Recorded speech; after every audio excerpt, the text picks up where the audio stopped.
बिस्मिल्लाहिर्रहमानिर्रहीम। अस्सलाम वालेकुम अज़ीज़ ख़वातीन व हज़रात, मैं हूं मोहम्मद खुज़ाम आशिक और आप देख रहे हैं मेरा यूट्यूब चैनल जिसका नाम है गर्दिश दौरां। और आज के इस वीडियो में हम आपकी खिदमत में पेश कर रहे हैं शमशीर बेनयाम हिस्सा अव्वल का पार्ट नंबर 3, जिसे लिखा हुआ है अनायतुल्लाह अल्तमश ने। खालिद उठा, दरी झाड़ कर लपेटी और घोड़े की जीन के साथ बांधकर सवार हुआ और मदीना की सिमत चल पड़ा। उसने जहन को यादों से खाली कर देना चाहा, लेकिन उसका जहन मदीना पहुंच जाता, जहां रसूलुल्लाह सल्लल्लाहु अलैहि आलिहि वसल्लम थे और जो तबलीग इस्लाम का मरकज बन गया था। आपका ख्याल आते ही इसका जहन पीछे चला जाता और इसे वो मंजर दिखाता जिनके खालिक हुजूर अकरम सल्लल्लाहु अलैहि वसल्लम थे। इसके जहन में हिंद के अल्फाज आए जो इसने अपने खामंद अबू सुफियान से कहे थे। मैं अपने बाप और चचा को बोल सकती हूँ। हिंद ने कहा था, क्या मैं अपने लख्त जिगर हंजला को भी भूल जाऊं? माँ अपने बेटे को कैसे बोल सकती है? अल्लाह की कसम, मैं मोहम्मद को अपने बेटे का खून माफ नहीं करूंगी। ये लड़ाई मोहम्मद ने कराई है, मैं हमजा और अली को नहीं बख्शूंगी। वो मेरे बाप, मेरे चचा और मेरे बेटे का कातिल है। मेरे खून को सिर्फ मेरे बेटे का कत्ल गरमा रहा है।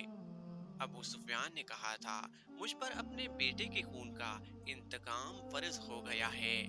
मैं सबसे पहले ये काम करूंगा कि मोहम्मद के खिलाफ जबरदस्त फौज तैयार करके उसे आइंदा लड़ने के काबिल नहीं छोड़ूंगा। मशहूर मुवर्रिख और वकाया नगार वाकदी लिखता है कि अगले ही रोज अबू सुफियान ने तमाम सरदारों को बुलाया। उनमें ज्यादातर तादाद उन सरदारों की थी जो किसी न किसी वजह से जंगे बदर में शरीक नहीं हो सके थे, और इनमें से हर एक का कोई ना कोई अजीज इस जंग में मारा गया था। अब ये सब इंतकाम का इरादा लिए हुए इकट्ठे हुए थे। क्या मुझे ज्यादा बातें करने की जरूरत है? अबू सुफियान ने कहा, मेरा अपना बेटा मारा गया है। अगर मैं इंतकाम नहीं लेता तो मुझे जीने का कोई हक नहीं। सब एक ही बार बोलने लगे। वो इस पर मुत्तफिक थे कि मुसलमानों से बदर की शिकस्त का इंतकाम लिया जाए। लेकिन आप में से अब कोई भी अपने घर में ना बैठा रहे, खालिद ने कहा। बद्र में हम सिर्फ इसलिए जिल्लत में गिरे कि सरदार घरों में बैठे रहे और उन लोगों को लड़ने के लिए भेज दिया जो कुरैश की अजमत को नहीं समझते थे। क्या मेरे बाप को भी कुरैश की अजमत का ख्याल ना था? खालिद के चचाजाद भाई अकरमा ने, जो अबू जहल का बेटा था, बरहम होते हुए कहा, क्या सफवान बिन उमैया के बाप को भी कुरैश की अजमत का ख्याल ना था? तुम कहां थे अल वलीद के बेटे? हम यहाँ एक दूसरे से लड़ने के लिए इकट्ठे नहीं हुए, अबू सुफियान ने कहा। खालिद, तुम्हें ऐसी बात नहीं कहनी चाहिए थी जिससे कोई अपनी बेइज्जती महसूस करे। हम में से कोई भी इज्जत वाला नहीं रहा। खालिद ने कहा, हम सब इस वक्त तक बेइज्जत रहेंगे जब तक हम मोहम्मद और इसके चेलों को हमेशा के लिए खत्म नहीं कर देते। मुझे अपने घोड़े के सम्मों की कसम, मेरे खून की गर्मी ने मेरी आंखें जला दी हैं। इन आंखों को मुसलमानों का खून ठंडा कर सकता है। मैं फिर कहूंगा कि अब सरदार आगे होंगे और मैं जानता हूं कि मैं मैदान जंग में कहाँ होऊंगा। लेकिन जंग में हमारा जो सरदार होगा, मैं उसके हुक्म का पाबंद रहूंगा। और अगर मैं समझूंगा कि सरदार ने मुझे ऐसा हुक्म दिया है जो हमें नुकसान देगा, तो मैं ऐसा हुक्म नहीं मानूंगा। सबने मुत्तफिका तौर पर अबू सुफियान को अपना सरदार मुकर्रर किया। इससे कुछ रोज पहले अहले मक्का का एक काफिला फलस्तीन से मक्का वापस आया था। ये तजारती काफिला था। मक्का के बाशिंदों, खसूसन कुरैश के हर खानदान ने इस तजारत में हिस्सा डाला था। इस काफिले में कमोबेश 1000 ऊंट थे और जो माल गया था इसकी मालियत 50,000 दिनार थी। काफले का सरदार अबू सुफियान था, जिसने 50,000 दिनार मुनाफा कमाया था। काफले की वापसी का रास्ता मदीने के करीब से गुजरता था। मुसलमानों को पता चल गया तो उन्होंने पूरे काफले को गिरफ्तार करने का इरादा किया और एक मुकाम पर सारे काफले को घेरे में ले लिया। लेकिन वो जमीन ऐसी थी कि अबू सुफियान ने एक एक आदमी और एक एक ऊंट को जमीन के ऊंचे नीचे खदोखाल से फायदा उठाते हुए घेरे से निकाल दिया था। खालिद का घोड़ा खुरामा खुरामा मदीना की तरफ चला जा रहा था, मगर खालिद का जहन पीछे को सफर कर रहा था। उसे इस वक्त का, जब कुरैश इंतकाम की स्कीम बनाने के लिए इकट्ठे हुए थे, एक एक लफ्ज जो किसी ने कहा था सुनाई दे रहा था।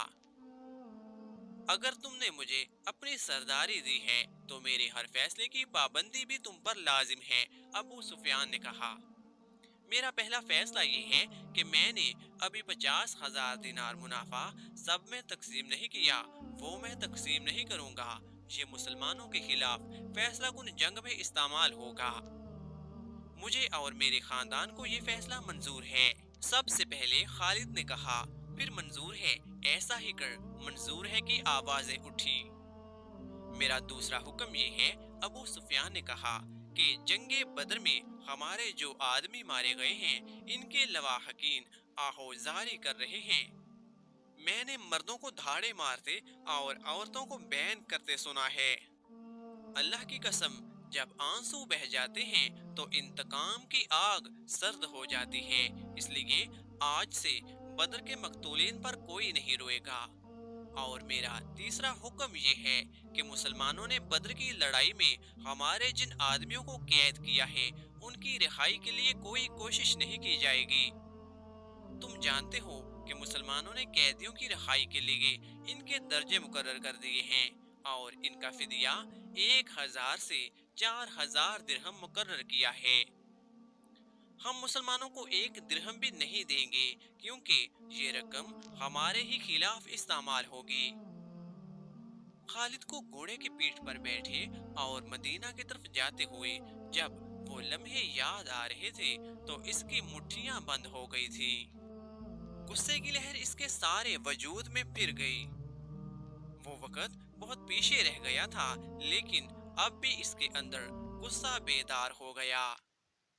उसे गुस्सा इस बात पर आया था कि इजलास में तय हो गया था कि मुसलमानों के पास मक्का का कोई आदमी अपने कैदी को छुड़ाने मदीना नहीं जाएगा, लेकिन एक आदमी चोरी छुपे मदीना चला गया और फिदिया अदा करके अपने बाप को रिहा करा लाया। इसके बाद कुरैश का कोई ना कोई आदमी चोरी छिपे मदीना चला जाता और अपने अजीज रिश्तेदार को रिहा करा लाता। अबू सुफियान ने अपना हुक्म वापस ले लिया। खालिद का अपना एक भाई जिसका नाम वलीद था, मुसलमानों के पास जंगी कैदी था। अगर इस वक्त तक कुरैश अपने बहुत से कैदी रिहा ना करा लाए होते तो खालिद अपने भाई की रिहाई के लिए कभी ना जाता। उसे अपने भाइयों ने मजबूर किया था कि वलीद की रिहाई के लिए जाए। खालिद को याद आ रहा था कि वो अपने वकार को ठेस पहुंचाने पर आमादा नहीं हो रहा था, लेकिन इसे एक ख्याल आया था। ख्याल ये था कि रसूल करीम सल्लल्लाहु अलैहि वसल्लम भी इसी के कबीले के थे और आपके पैरोकार यानी जो मुसलमान हो गए थे वो भी कुरैश और अहले मक्का से थे। वो आसमान से तो नहीं उतरे थे, वो इतने जुरी और दुले दलेर तो नहीं थे कि 313 की तादाद में 1,000 को शिकस्त दे सकते। अब इनमें कैसी कुव्वत आ गई है कि वो हमें नीचा दिखाकर हमारे आदमियों की कीमतें मुकर्रर कर रहे हैं। इन्हें एक नजर देखूंगा, खालिद ने सोचा। मोहम्मद को गौर से देखूंगा। और वो अपने भाई हशाम को साथ लेकर मदीना चला गया था। इसने अपने साथ 4,000 दिरहम बांध लिए थे, क्योंकि इसे मालूम था कि बनु मखजूम के सरदार अल वलीद के बेटे का फिदिया 4,000 दिरहम से कम नहीं होगा। ऐसे ही हुआ। इसने मुसलमानों के यहाँ जाकर अपने भाई का नाम लिया तो एक मुसलमान ने, जो कैदियों की रिहाई और फिदिया वसूल करने पर मामूर था, اس سے کہا کہ 4000 درہم ادا کرو، ہم فدیہ میں کچھ رعایت چاہتے ہیں۔ خالد کے بھائی حشام نے اس مسلمان سے کہا، تم لوگ آخر ہم میں سے ہو، کچھ پرانے رشتوں کا خیال کرو، اب ہم تم میں سے نہیں ہیں۔ مسلمان نے کہا، ہم اللہ کے رسول کے حکم کے پابند ہیں، کیا ہم تمہارے رسول سے بات کر سکتے ہیں؟ حشام نے پوچھا۔ حشام، خالد نے گرج کر کہا، میں اپنے بھائی کو اپنے وقار پر قربان کر چکا تھا، مگر تم مجھے ساتھ لے آئے، یہ جتنا مانگتے ہیں اتنا ہی دے دو، میں محمد کے سامنے جا کر رحم کی بھیک نہیں مانگوں گا۔ اس نے درہموں سے بری ہوئی تھیلیاں مسلمان کے آگے پھینک کر کہا، گن لو اور ہمارا بھائی ہمارے حوالے کر دو۔ جب رقم گنی جا چکی تو ولید کو خالد اور حشام کے حوالے کر دیا گیا۔ تینوں بھائی اسی وقت مکہ کو روانہ ہو گئے۔ راستے میں دونوں بھائیوں نے ولید سے پوچھا کہ ان کی شکست کا باعث کیا تھا۔ انہیں توقع تھی کہ ولید جو ایک جنگجو خاندان کا جوان تھا، انہیں جنگی فہم و فراست اور حرب و ضرب کی طور طریقوں کے مطابق مسلمانوں کی جنگی چالوں کی خوبیاں اور اپنی خامیاں بتائے گا، مگر ولید کا انداز ایسا اور اس کے ہونٹوں پر مسکراہٹ ایسی تھی جیسے اس پر کوئی پر اسرار اثر ہو۔ ولید کچھ تو بتاؤ، خالد نے اس سے پوچھا۔ ہمیں اپنی شکست کا انتقام لینا ہے، قریش کے تمام سردار اگلی جنگ میں شامل ہو رہے ہیں، ہم ارد گرد کے قبائل کو بھی ساتھ ملا رہے ہیں اور وہ مکہ میں جمع ہونا شروع ہو گئے ہیں۔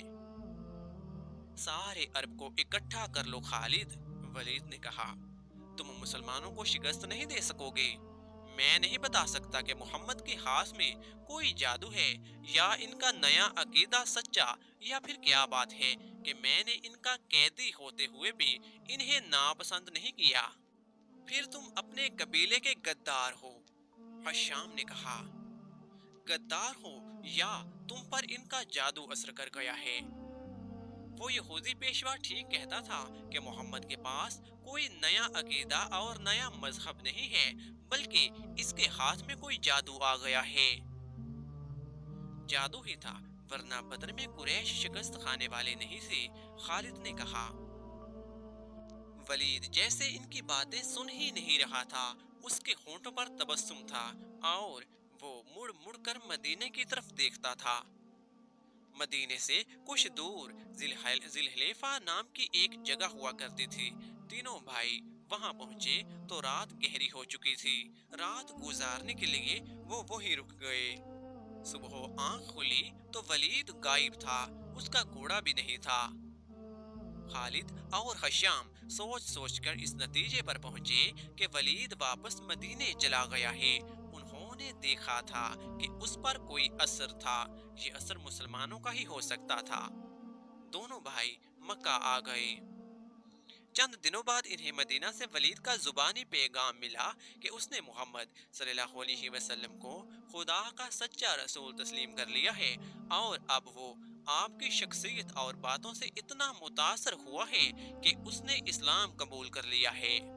مورخین لکھتے ہیں کہ ولید بن الولید رسول اکرم کے منظور نظر رہے، اور انہوں نے مذہب میں بھی اور کفار کے ساتھ مارکہ آرائی میں بھی نام پیدا کیا۔ خالد کو اس وقت بہت غصہ آیا تھا، ایک تو اس کا بھائی گیا، دوسرے 4000 درہم گئے۔ چونکہ قریش اور مسلمانوں کے درمیان خونی دشمنی پیدا ہو چکی تھی، اس لیے مسلمانوں نے یہ رقم واپس نہ کی۔ رقم واپس نہ کرنے کی دوسری وجہ یہ تھی کہ ولید نے رسول کریم صلی اللہ علیہ وسلم کو بتا دیا تھا کہ قریش مسلمانوں کے خلاف فیصلہ کن جنگ کی تیاری کر رہے ہیں، اور اس کے لیے بے انداز درہم و دینار اکٹھے کیے جا چکے ہیں۔ خالد مدینے کی طرف چلا جا رہا تھا، اسے افق سے ایک کوہان سی ابری ہوئی نظر آنے لگی۔ خالد جانتا تھا یہ کیا ہے، یہ احد کی پہاڑی تھی جو مدینہ سے 4 میل شمال میں ہے۔ اس وقت خالد ریت کی بڑی لمبی اور کچھ اونچی ٹیکری پر چلا جا رہا تھا۔ احد احد، خالد کے ہونٹوں سے سرگوشی نکلی اور اسے اپنی للکار سنائی دینے لگی۔ میں ابو سلیمان ہوں، میں ابو سلیمان ہوں۔ اس کے ساتھ ہی اسے ایک خونریز جنگ کا شور و غل اور سینکڑوں گھوڑوں کے ٹاپ اور تلواریں ٹکرانے کی آوازیں سنائی دینے لگی۔ خالد یہ جنگ لڑنے کے لیے بے تاب تھا اور اس نے یہ جنگ لڑی۔ خالد کا ذہن پیچھے ہی ہٹتا گیا۔ 4 ہی سال پہلے کا واقعہ تھا۔ مارچ 625 کے مہینے میں قریش نے مدینہ پر حملہ کرنے کے لیے جو لشکر تیار کیا تھا وہ مکہ میں اکٹھا ہو چکا تھا۔ اس کی کل تعداد 3000 تھی۔ اس میں 700 افراد نے زرہ پہن رکھی تھی، گھڑ سوار 200 کے لگ بھگ تھے اور سامان رسد اور سامان جنگ 3000 اونٹوں پر لدا ہوا تھا۔ یہ لشکر کوچ کے لیے تیار کھڑا تھا۔ خالد کو ایک روز پہلے کی بات کی طرح یاد تھا کہ اس لشکر کو دیکھ کر وہ کس قدر خوش ہوا تھا۔ انتقام کی آگ بجھانے کا وقت آ گیا تھا۔ اس لشکر کا سالار اعلیٰ ابو سفیان تھا اور خالد اس لشکر کے ایک حصے کا کمانڈر تھا۔ اس کی بہن بھی اس لشکر کے ساتھ جا رہی تھی۔ اس کے علاوہ 14 عورتیں اس لشکر کے ساتھ جانے کے لیے تیار تھیں۔ ان میں ابو سفیان کی بیوی ہند بھی موجود تھی۔ عمرو بن العاص کی اور ابو جہل کے بیٹے اکرمہ کی بیویاں بھی شامل تھیں۔ باقی سب گانے بجانے والیاں تھیں۔ سب کی آواز میں سوز تھا اور ان کے ساز دف اور ڈھولک تھے۔ ان عورتوں کا جنگ میں یہ کام تھا کہ جو شیلے اور جذباتی گیت گا کر سپاہیوں کا حوصلہ بلند رکھیں اور ان کی یاد تازہ کرتی رہیں جو جنگ بدر میں مارے گئے تھے۔ خالد کو افریقہ کا ایک حبشی یاد آیا جس کا نام وحشی بن حرب تھا۔ وہ قریش کے ایک سردار جبیر بن مطعم کا غلام تھا۔ وہ دراز قد، سیاہ رو اور طاقتور جسم کا مالک تھا۔ اس نے برشی مارنے کے فن میں شہرت حاصل کر رکھی تھی۔ اس کے پاس افریقہ کی بنی ہوئی برشی تھی۔ اس کا افریقی نام کچھ اور ہی تھا۔ اسے عربی نام جبیر نے اس کے جنگی کمالات دیکھ کر دیا تھا۔ بن حرب کوچ سے کچھ دیر پہلے جبیر بن مطعم نے اسے کہا، مجھے اپنے چچا کے خون کا بدلہ لینا ہے، شاید مجھے موقع نہ مل سکے۔ میرے چچا کو بدر کی لڑائی میں محمد کے چچا حمزہ نے قتل کیا تھا۔ اگر تم حمزہ کو قتل کر دو تو میں تمہیں آزاد کر دوں گا۔ حمزہ میری برشی سے قتل ہوگا یا آقا؟ وحشی بن حرب نے کہا۔ اب یہ حبشی غلام اس طرف جا نکلا جہاں وہ عورتیں اونٹوں پر سوار ہو چکی تھیں جو اس لشکر کے ساتھ جا رہی تھیں۔ ابو وسما، کسی عورت نے پکارا۔ یہ وحشی بن حرب کا دوسرا نام تھا۔ وہ رک گیا، دیکھا کہ ابو سفیان کی بیوی اسے بلا رہی تھی۔ وہ اس کے قریب چلا گیا۔ ابو وسما، ہند نے کہا، حیران نہ ہو، تجھے میں نے بلایا ہے۔ میرا سینہ انتقام کی آگ سے جل رہا ہے، میرا سینہ ٹھنڈا کر دے۔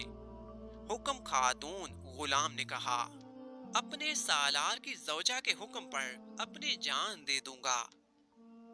بدر میں میرے باپ کو حمزہ نے قتل کیا تھا۔ ہند نے کہا، تو حمزہ کو اچھی طرح جانتا ہے، یہ دیکھ میں نے سونے کے جو زیورات پہن رکھے ہیں، اگر تو حمزہ کو قتل کر دے گا تو یہ سب زیورات تیرے ہوں گے۔ وحشی بن حرب نے ہند کے زیورات پر نگاہ ڈالی تو وہ مسکرا دیا اور زیر لب پرعزم لہجے میں بولا، حمزہ کو میں ہی قتل کروں گا۔ خالد کو اپنے لشکر کا کوچ یاد تھا۔ اسی راستے سے لشکر مدینہ کو گیا تھا۔ اس نے ایک بلند جگہ پر کھڑے ہو کر اپنے لشکر کو دیکھا تھا۔ اس کا سینہ فخر سے پھیل گیا تھا۔ اسے مدینہ کے مسلمانوں پر رحم آ گیا تھا، لیکن اس رحم نے بھی اسے مسرت دی تھی۔ یہ خون کی دشمنی تھی، یہ اس کے وقار کا مسئلہ تھا اور مسلمانوں کو کچل ڈالنا اس کا عزم تھا۔ معزز خواتین و حضرات، شمشیر بے نیام کی قسط نمبر 3 یہاں پر مکمل ہو گئی ہے۔ اس ایمان افروز داستان کی اگلی ایک ساتھ دیکھنے کے لیے ہمارے چینل گردش دوراں کو سبسکرائب کر لیں، اور اگر آپ چاہتے ہیں کہ اس سلسلے کی اگلی ایک ساتھ آپ تک فوراً اور سب سے پہلے پہنچے تو گھنٹی کے نشان کو بھی دبا دیجیے۔ تو ملتے ہیں اس سلسلے کی اگلی قسط کے ساتھ، تب تک کے لیے مجھے اجازت دیجیے۔ اللہ تعالی ہم سب کا حامی و ناصر، دعاؤں میں یاد رکھیے گا۔ جزاک اللہ۔